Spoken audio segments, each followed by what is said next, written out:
ओम शांति। आज है 25 जनवरी, शिव बाबा की साकार मुरली।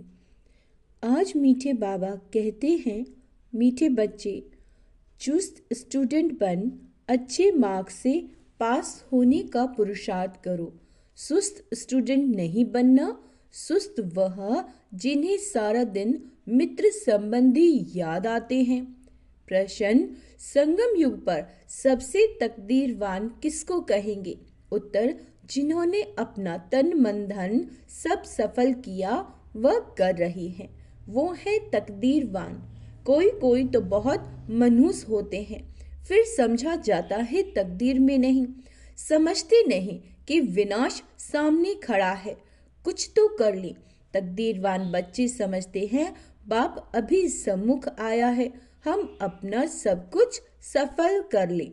हिम्मत रख, अनेकों का भाग्य बनाने के निमित्त बन जाएं। गीत है, तकदीर जगा कर आई हूँ। ओम शांति। यह तो तुम बच्चे तकदीर बना रहे हो। गीता में श्री कृष्ण का नाम डाल दिया और कहते हैं भगवानुवाच्य, मैं तुमको राजयोग सिखाता हूँ। अब कृष्ण भगवानुवाच्य तो है नहीं, यह श्री कृष्ण तो एम ऑब्जेक्ट है। फिर शिव भगवानुवाच्य कि मैं तुमको राजाओं का राजा बनाता हूँ, तो पहले जरूर प्रिंस कृष्ण बनेंगे, बाकी कृष्ण भगवानुवाच्य नहीं। कृष्ण तो तुम बच्चों की एम ऑब्जेक्ट है।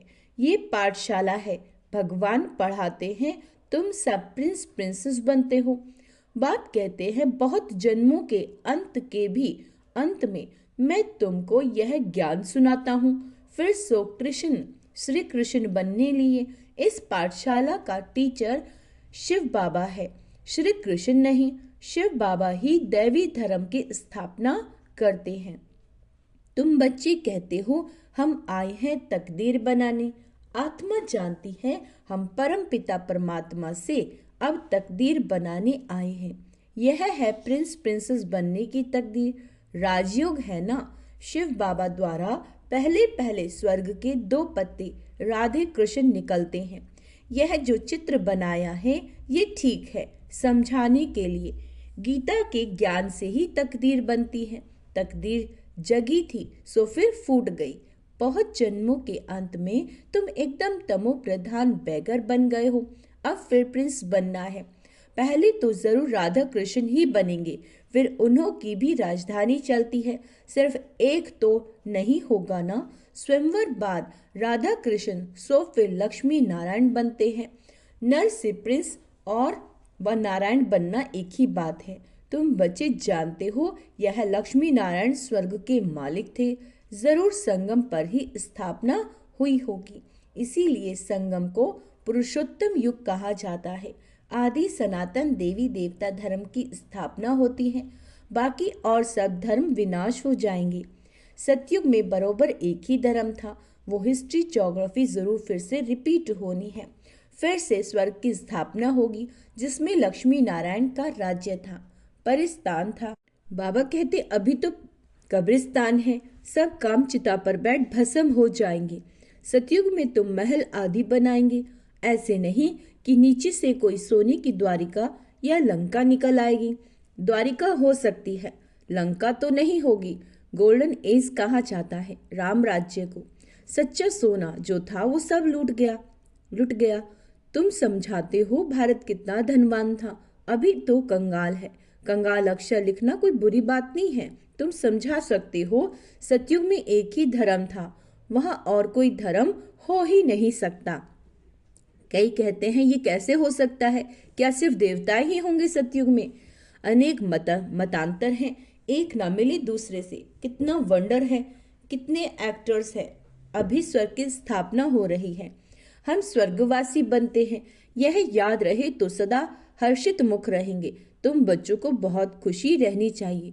तुम्हारी एम ऑब्जेक्ट तो उच्च है ना। हम मनुष्य से देवता स्वर्गवासी बनते हैं। यह भी तुम ब्राह्मण ही जानते हो कि स्वर्ग की स्थापना हो रही है। यह भी सदैव याद रहना चाहिए, परंतु माया घड़ी घड़ी भुला देती है। तकदीर में नहीं है तो सुधरती नहीं। झूठ बोलने की आदत आधा कल्प से पड़ी हुई है, वह निकलती नहीं। झूठ को भी खजाना समझ रखते हैं, छोड़ते ही नहीं तो समझा जाता है इनकी तकदीर ऐसी है। बाप को याद नहीं करते, याद भी तब करे जब पूरा ममत्व निकल जाए, सारी दुनिया से वैराग्य, मित्र संबंधी आदि को देखते हुए जैसे कि देखते ही नहीं। जानते हैं ये सब नरकवासी हैं, कब्रिस्तानी हैं, ये सब खत्म हो जाने हैं। अब हमको वापस घर जाना है, इसीलिए सुख धाम शांति धाम को ही याद करते हैं। हम कल स्वर्गवासी थे, राज्य करते थे, वह गवा दिया, फिर हम राज्य लेते हैं। बच्चे समझते हैं भक्ति मार्ग में कितना माथा टेकना, पैसा बर्बाद करना होता है, चिल्लाते ही रहते हैं, मिलता तो कुछ भी नहीं। आत्मा पुकारती है बाबा आओ, सुख धाम ले चलो, सो भी जब अंत में बहुत दुख होता है तब याद करते हैं तुम देखते हो अभी ये पुरानी दुनिया खत्म होनी है, अभी हमारा ये अंतिम जन्म है, इसमें हमको सारी नॉलेज मिली है, नॉलेज पूरी धारण करनी है। बाबा कहते अर्थक्वेक आदि अचानक होती है ना, हिंदुस्तान पाकिस्तान के पार्टीशन में कितने मरे होंगे, तुम बच्चों को शुरू से लेकर अंत तक सब मालूम पड़ा है। बाकी जो रहा हुआ होगा वह भी मालूम पड़ता जाएगा। सिर्फ एक सोमनाथ का मंदिर सोने का नहीं होगा, और भी बहुतों के मंदिर, महल, मंदिर आदि होंगे सोने के। फिर क्या होता है, कहाँ गुम हो जाते हैं? क्या अर्थक्वेक में ऐसे अंदर चले जाते हैं जो निकलते ही नहीं, अंदर सड़ जाते हैं? क्या होता है आगे चल तुमको पता पड़ जाएगा। कहते हैं सोने की द्वारिका चली गई, अभी तुम कहेंगे ड्रामा में वह नीचे चली गई, फिर चक्र फिरेगा तो ऊपर आएगी, सो भी फिर से बननी होगी। ये चक्र बुद्धि में सिमरण करते बड़ी खुशी रहनी चाहिए। बाबा कहते यह चित्र तो पॉकेट में रख देना चाहिए, ये बेज बहुत सर्विस लायक है, परंतु इतनी सर्विस कोई करते नहीं। तुम बच्चे ट्रेन में भी बहुत सर्विस कर सकते हो, परंतु कोई भी कभी समाचार लिखते नहीं है कि ट्रेन में क्या सर्विस की। थर्ड क्लास में भी सर्विस हो सकती है। जिन्होंने कल्प पहले समझा है वो मनुष्य से देवता बने हैं, वही समझेंगे। मनुष्य से देवता गाया जाता है, ऐसे नहीं कहेंगे कि मनुष्य से क्रिश्चियन व मनुष्य से सिख, नहीं, मनुष्य से देवता बने, अर्थात आदि सनातन देवी देवता धर्म की स्थापना हुई। बाकी सब अपने अपने धर्म में चले गए। झाड़ में दिखाया जाता है फलाने धर्म फिर कब स्थापन होंगे। देवताएं हिंदू बन गए, हिंदू से फिर और धर्म में कन्वर्ट हो गए। वह भी बहुत निकलेंगे जो अपने श्रेष्ठ धर्म कर्म को छोड़ फिर दूसरे धर्मों में जाकर पड़े हैं। वह निकल आएंगे, पीछे थोड़े समझेंगे, प्रजा में आ जाएंगे। देवी देवता धर्म में सब थोड़े ही आएंगे, सब अपने अपने सेक्शन में चले जाएंगे। तुम्हारी बुद्धि में ये सब बातें हैं, दुनिया में क्या क्या करते रहते हैं। बाबा कहते अनाज के लिए कितना प्रबंध रखते हैं, बड़ी बड़ी मशीनें लगाते हैं, होता कुछ भी नहीं। सृष्टि को तमो प्रधान बनना ही है, सीढ़ी नीचे उतरनी ही है। ड्रामा में जो नूंद है वो होता रहता है, फिर नई दुनिया की स्थापना होनी ही है। साइंस जो अभी सीख रहे हैं, थोड़े वर्ष में बहुत होशियार हो जाएंगे, जिससे फिर वहाँ बहुत अच्छी अच्छी चीजें बनेंगी। ये साइंस वहाँ सुख देने वाली होगी, यहाँ सुख तो थोड़ा है, दुख ज्यादा है। इस साइंस को निकले कितने वर्ष हो गए हैं, आगे तो ये बिजली गैस आदि कुछ भी नहीं थी, अभी तो देखो क्या हो गया। वहाँ तो फिर सीखे सिखाए चलेंगे, जल्दी जल्दी काम होता जाएगा। यहाँ भी देखो मकान कैसे बनते हैं, सब कुछ रेडी रहता है, सब कुछ रेडी रहता है। कितनी मंजिल बनाते हैं, वहाँ ऐसे नहीं होगा, वहाँ तो सबको अपनी अपनी खेती होगी, टैक्स आदि कुछ नहीं पड़ेगा। वहाँ तो अतः धन होता है, जमीन भी ढेर होती है, नदियाँ तो सब होंगी, बाकी नाले नहीं होंगे जो बाद में खोदे जाते हैं। बच्चों को अंदर में कितनी खुशी रहनी चाहिए। हमको डबल इंजन मिली हुई है, पहाड़ी पर ट्रेन को डबल इंजन मिलती है। तुम बच्चे अभी अंगुली देते हो ना, तुम हो कितने थोड़े, तुम्हारी महिमा भी गाई हुई है, ये जानते हो। हम खुदाई खिदमतगार हैं, श्रीमत पर खिदमत सेवा कर रहे हैं। बाबा भी खिदमत करने आए हैं। एक धर्म की स्थापना अनेक धर्मों का विनाश करा देते हैं। थोड़ा आगे चलकर देखेंगे बहुत हंगामे होंगे। अभी भी डर रहे हैं, कहाँ लड़कर बॉम्ब्स न चला दें। चिंगारी तो बहुत लगती रहती है, घड़ी घड़ी आपस में लड़ते रहते हैं। बच्चे जानते हैं पुरानी दुनिया खत्म होनी ही है, फिर हम अपने घर चले जाएंगे। अभी 84 का चक्र पूरा हुआ, सब इकट्ठे चले जाएंगे। तुम्हारे में भी थोड़े हैं जिनको घड़ी घड़ी याद रहती है। ड्रामा अनुसार चुस्त और सुस्त दोनों ही प्रकार के स्टूडेंट हैं। चुस्त स्टूडेंट अच्छे मार्क्स से पास हो जाते हैं, सुस्त जो होगा उनका तो सारा दिन लड़ना झगड़ना ही होता रहता है। बाप को याद नहीं करते, सारा दिन मित्र संबंधी ही बहुत याद आते रहते हैं। यहाँ तो सब कुछ भूल जाना है। हम आत्मा हैं, ये शरीर रूपी दुम लटका हुआ है। हम कर्मतीत अवस्था को पालेंगे, फिर यह दुम छूट जाएगा। यही फिक्र है, कर्मतीत अवस्था हो जाए तो ये शरीर खत्म हो जाए, हम शाम से सुंदर बन जाए। मेहनत तो करनी है ना, प्रदर्शनी में भी देखो कितनी मेहनत करते हैं। महेंद्र भोपाल ने कितनी हिम्मत दिखाई, अकेला कितनी मेहनत से प्रदर्शनी आदि करते हैं। मेहनत का फल भी तो मिलेगा ना। एक ने कितनी कमाल की, कितनों का कल्याण किया, मित्र संबंधी आदियों की मदद से ही कितना काम किया है। कमाल है, मित्र संबंधियों को समझाते हैं यह पैसे आदि सब इस कार्य में लगाओ, रखकर क्या करोगे। सेंटर भी खोला है हिम्मत से, कितनों का भाग्य बनाया। ऐसे 5-7 निकले तो कितनी सर्विस हो जाए। कोई कोई तो बहुत मनहूस होते हैं, फिर समझा जाता है तकदीर में नहीं, समझते हैं नहीं कि विनाश सामने खड़ा है, कुछ तो कर ले। अभी मनुष्य जो दान करेंगे ईश्वर अर्थ कुछ भी मिलेगा नहीं।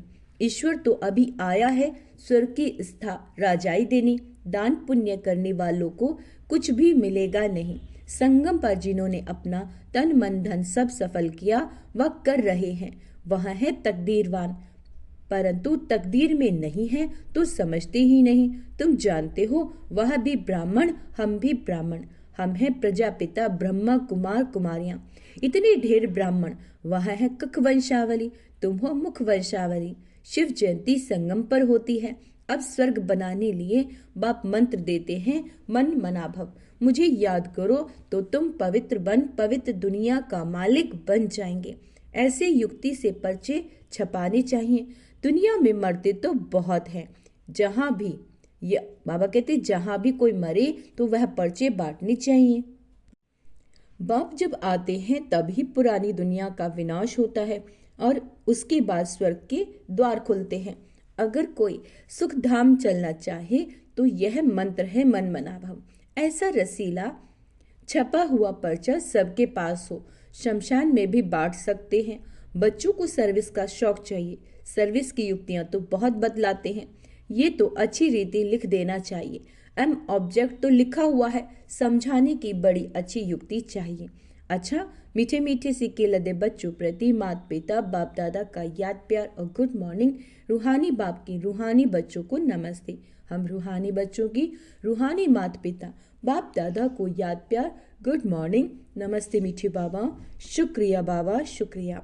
धारणा के लिए मुख्य सार, कर्मतीत अवस्था को प्राप्त करने के लिए इस शरीर रूपी दुम को भूल जाना है।